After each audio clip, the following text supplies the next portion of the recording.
अस्सलाम वालेकुम व्यूवर्स, उम्मीद करता हूँ आप सब खैरियत से होंगे। आज मैं आपके लिए एक और न्यू वीडियो के साथ हाज़िर हुआ हूँ।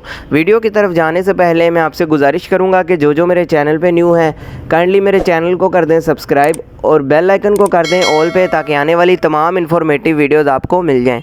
आज हम जिस बारे में बात करेंगे वो है सिरप एसीफाइल कफ सिरप, जिसको बनाता है नबी कासिम फार्मा, एक अच्छा फार्मा है। अगर हम इसकी कंपोजिशन की बात करें तो इनके अंदर मौजूद है एसीफाइलिन, पाइपराजाइन और डिफेनहाइड्रामाइन इसके अंदर मौजूद है। इन दोनों का जो काम है तो खांसी के लिए होता है, लेकिन अलग अलग काम है इसका। एसीफाइल ग्रीन के बारे में अगर हम आपको बताएं तो इसका इस्तेमाल जो है किया जाता है बलगमी खांसी के अंदर। इसके अलावा दमे के लिए इसका इस्तेमाल किया जाता है। इसके अलावा अगर हम एसीफाइल ब्राउन सिरप की बात करें तो इसका इस्तेमाल जो किया जाता है खुश्क खांसी के अंदर किया जाता है। इसके अलावा सांस की तकलीफ़ में भी इसका इस्तेमाल जो है डॉक्टर्स करवाते हैं।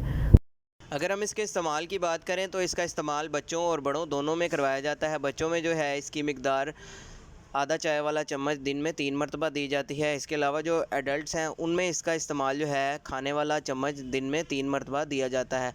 अगर आप इसका इस्तेमाल करना भी चाहते हैं तो आप अपने डॉक्टर के मशवरे के साथ इस्तेमाल करें, ताकि आपको किसी भी किस्म का बाद में साइड इफ़ेक्ट देखने को ना मिले। तो मैं उम्मीद करता हूं कि आपको मेरी वीडियो पसंद आई होगी। वीडियो पसंद आई हो तो वीडियो को लाइक लाजमी करें, शेयर करें और चैनल को सब्सक्राइब लाजमी करें, ताकि आने वाली तमाम इन्फॉर्मेटिव वीडियोज़ आपको मिलती रहें। अल्लाह हाफिज़।